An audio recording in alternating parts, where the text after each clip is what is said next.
Nah, oke, assalamualaikum warahmatullahi wabarakatuh. Balik lagi di channel ini. Dan seperti di judul, aku mau unboxing Google Pixel 4 XL di tahun 2023. Aku dapat HP ini dengan harga yang sangat murah, cuma 1.500.000 aja. Tapi tentu saja ada minus dan nanti kita lihat minusnya seperti apa dan apakah HP ini itu masih bisa dipakai dengan minus tersebut. Nanti kita lihat aja. Dan buat kalian yang berminat dengan HP X Inter atau limbah Jepang, kalian bisa cek linknya ada di deskripsi. Di situ ada rekomendasi toko yang aman buat beli HP modelan seperti ini. Oh iya, Google Pixel 4 XL ini adalah HP mantan flagship keluaran dari Google tentunya di tahun 2019. Usianya udah cukup tua, tapi menurut aku Google Pixel itu masih cukup menarik. Apalagi kameranya yang sangat luar biasa. Dan habis ini langsung kita buka aja paketnya. Untuk unboxingnya aku cepetin agar lebih hemat waktu.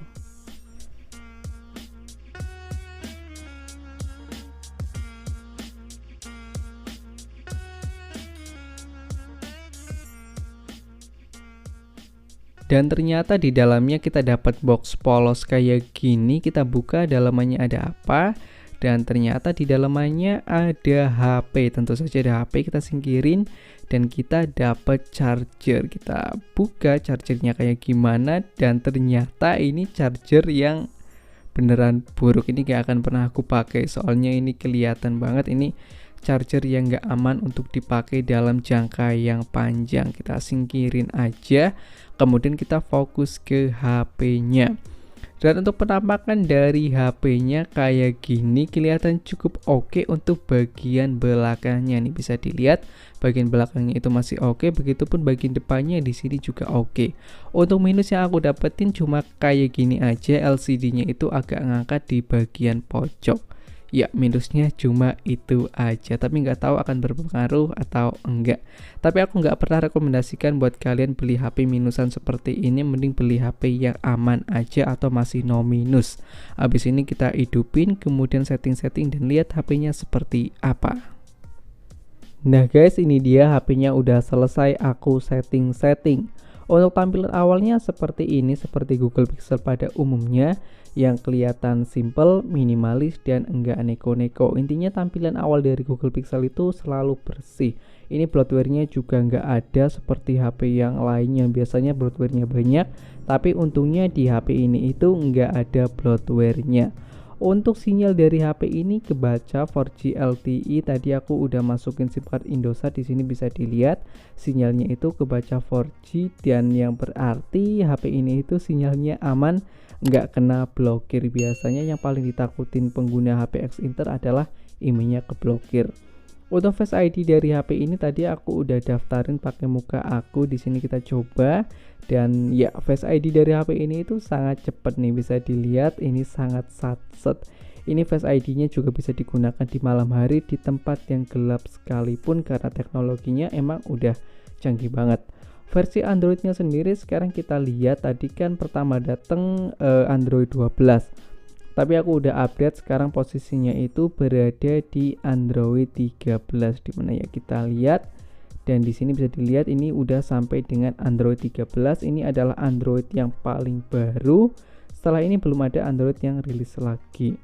Dan ya animasinya seperti ini. Ini intinya udah Android paling baru karena memang Google Pixel selalu mendapatkan update yang paling awal dan bisa mencoba versi betanya. Nanti kalau Android 14 rilis, versi betanya itu bisa dicoba duluan oleh Google Pixel.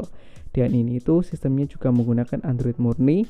Ini terasa cukup simple seperti aku bilang di awal. Selain itu ini juga ringan dan was-was. Ini sih sistem Android yang paling aku suka setelah One UI.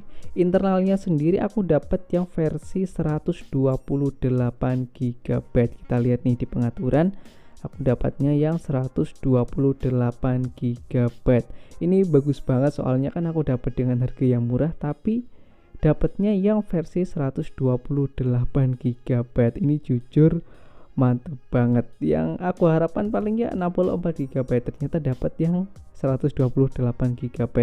Dan menurut aku ini adalah penyimpanan minimal yang kalian perlukan di tahun 2023. Soalnya 64 GB itu udah kerasa cukup sesak, apalagi 32 GB itu udah bener-bener ya sempit. Ini sistemnya kemakan 13 GB, jadi ini kemakan cukup sedikit. Oh ya, kita sampai lupa ngomongin desain dari HP ini.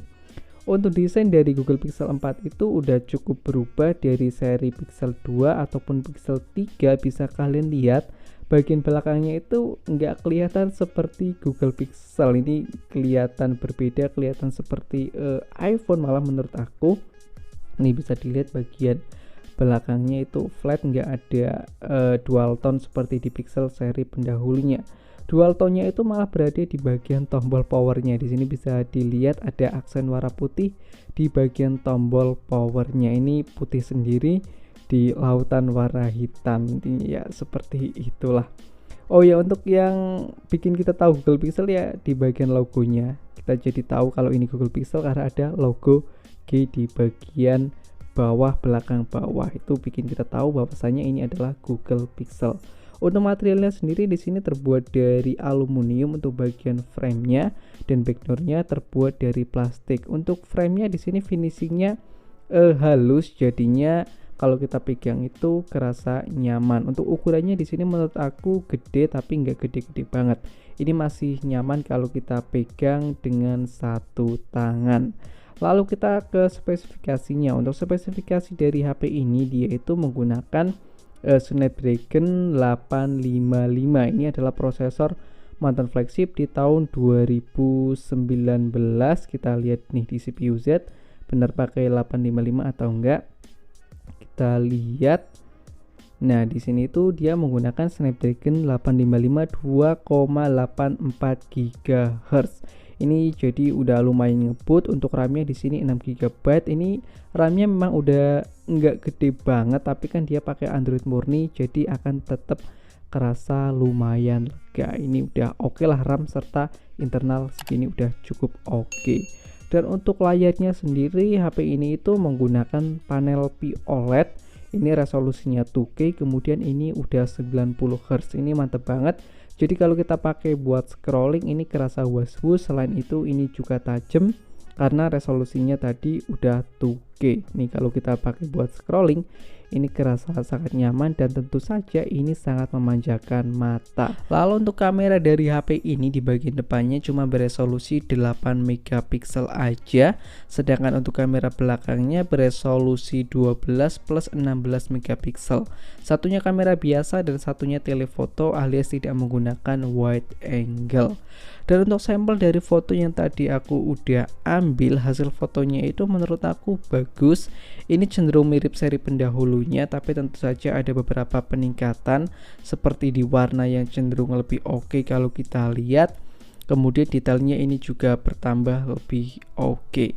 Intinya sih kameranya jelas bagus, nggak ada kendala, nggak ada apapun. Ini diposting juga udah oke tanpa perlu kita edit sana sini. Sedangkan untuk perekaman video dari HP ini di bagian depan ini cuma mentok di Full HD 30 fps. Lalu untuk kamera belakang mentok di 4K 30 fps serta Full HD 60 fps.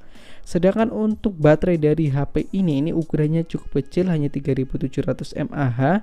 Untuk tahun 2023 kemungkinan ini agak kurang gede, apalagi buat kalian yang suka beraktivitas di luar ruangan. Mungkin ini agak kurang, kecuali kalau kalian temani dengan power bank, kemungkinan ini akan sedikit membantu. Pengecasannya cuma mentok di angka 18 watt, support power delivery.